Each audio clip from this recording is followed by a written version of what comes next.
vamos a hablar sobre el tema alimentario, sobre el tema agrícola y también sobre la falta de fertilizantes.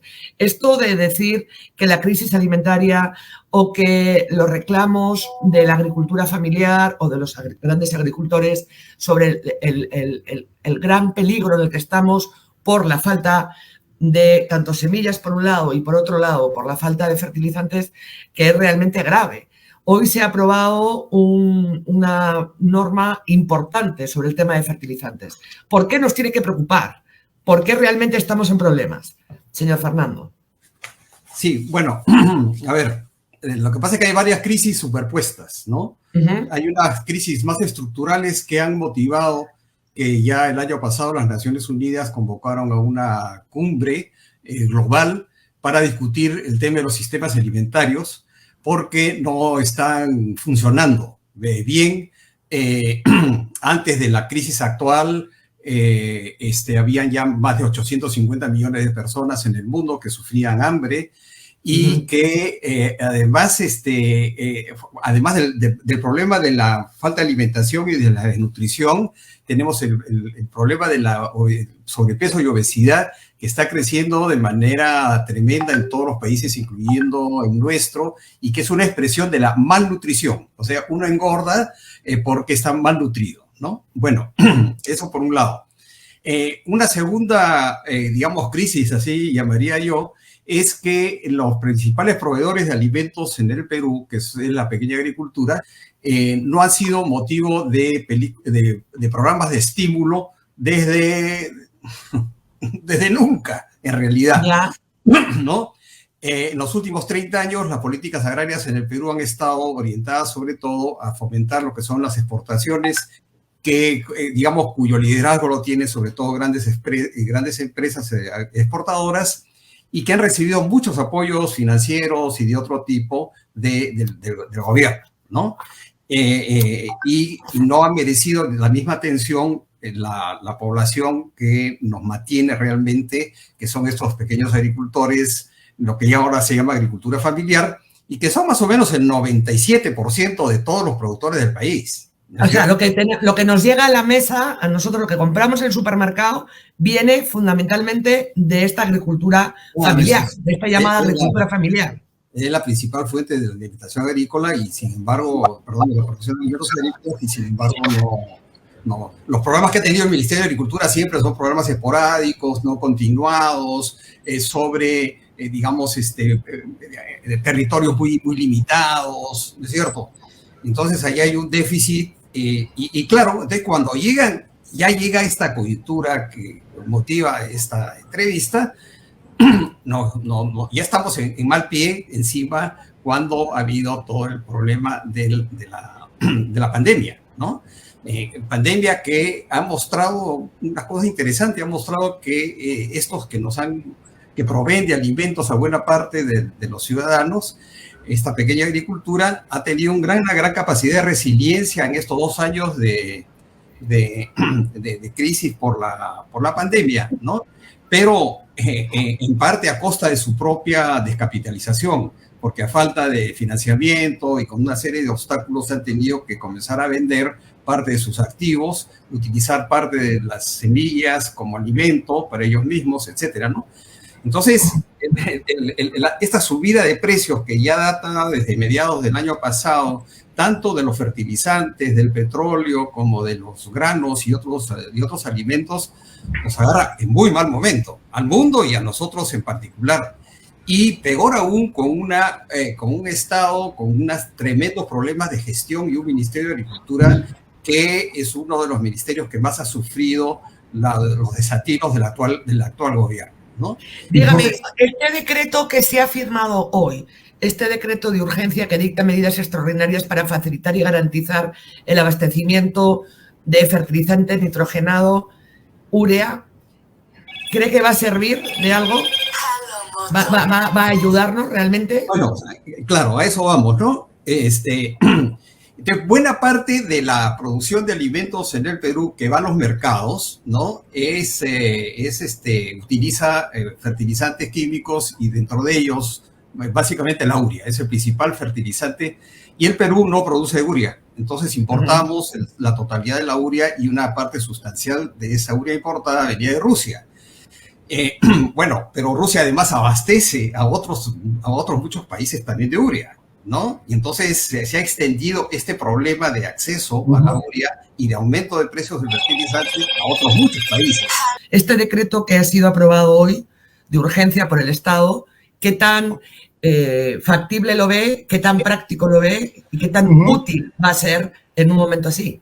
Ya, bueno, hay algunos supuestos que no necesariamente son ciertos, ¿no? Los supuestos son, 1, capacidad de negociación que tenga el gobierno; 2, si tiene toda la logística y la capacidad de gestión interna en la distribución, ¿no es cierto? Bueno, entonces, ¿qué es lo que dice este decreto de urgencia? Lo que dice es, hay 350 millones de soles, que son más o menos 95 millones de dólares, para comprar urea. Entonces, hay que echarse a buscar urea. Hay una competencia de muchos países que están buscando urea, ¿no? No solamente el Perú. Y bueno, vamos a ver. Entonces, si se encuentra los proveedores de urea, entonces está más o menos hoy día a unas $925 por tonelada. Y lo que podríamos comprar, si todos estos datos son precisos, es alrededor de un poco más de 100.000 toneladas de urea, ¿no? De toneladas métricas de urea.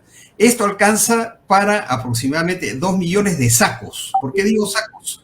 Porque los sacos van a ser los que van a ser distribuidos según esta norma a razón de 5 sacos por hectárea a agricultores que tienen hasta 5 hectáreas, ¿no? Entonces, el que tiene 5 hectáreas se le da 5 sacos, al que tiene 1 hectárea se le da 1 saco, ¿no? Y esto alcanzaría más o menos a unas 400.000 hectáreas, que es aproximadamente un poco menos de la tercera parte de lo que se requeriría, ¿no? Entonces, hay 2/3 partes que quedan sin urea, digamos, ¿no? Ahora, este es mejor que nada, por supuesto que es mejor que nada, ¿no? Y luego viene pues todo el problema de distribución, que no solamente es un problema técnico, es también un problema político. ¿Va a haber problemas de clientelaje o no va a haber problemas de clientelaje? ¿Cómo se va a elegir? ¿Cómo se va a elegir a qué tercio se le da y a qué tercio y a cuál? Claro, ¿con qué criterios? ¿Con qué criterios? Y esto revela además varias cosas, ¿no? Revela, por ejemplo, que la política agraria en el Perú nunca ha estado vinculada con la política alimentaria. Ahora, en la decisión de a quiénes van a financiar y a qué cultivos van a tener que considerar que estos cultivos tienen que ser los cultivos que son más importantes en la composición de la canasta de alimentos. No es cualquier cultivo alimenticio, no. Los que componen la campana, ahí hay toda una valoración que hay que establecer. Luego el gobierno tiene, digamos, que resistir las presiones de las lógicas presiones que van a ejercer las diferentes organizaciones de productores, etcétera. Luego viene la pregunta, ¿y qué pasa con los productores de más de 5 hectáreas? ¿Qué pasa con los que tienen 7 hectáreas, 10 hectáreas, 15 hectáreas? Y no se sabe, por lo menos no se ha informado, qué parte de la producción de alimentos agrícolas, de origen agrícola, están en los que tienen de 5 hectáreas para menos y los que tienen de 5 a 20 hectáreas, digamos, ¿no? Entonces es la política del perdigonazo.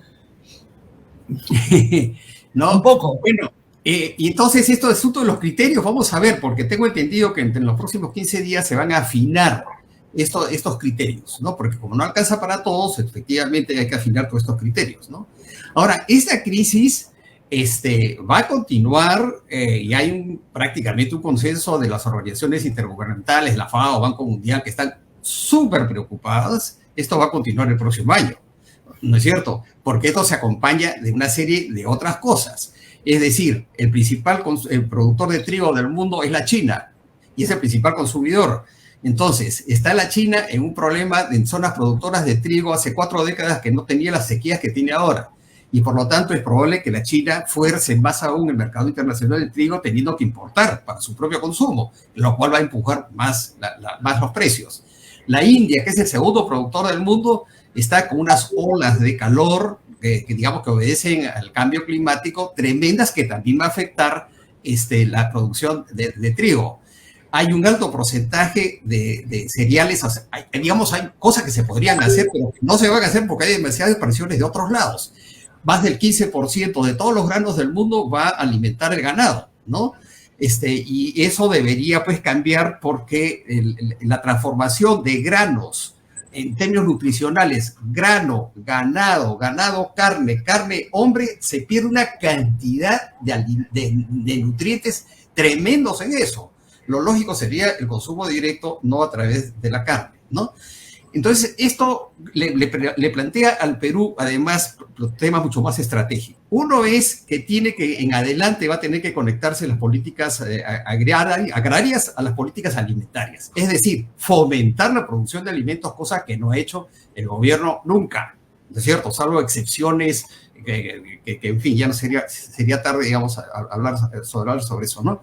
Una segunda es que tiene que haber, una de las condiciones que ponen acá es que van a recibir esto los que están registrados en un padrón de productores, y resulta que menos del 10% de los productores están en ese padrón, ¿no? Entonces, ¿qué pasa con el resto? No va a poder acceder, digamos, a ese padrón, ¿no?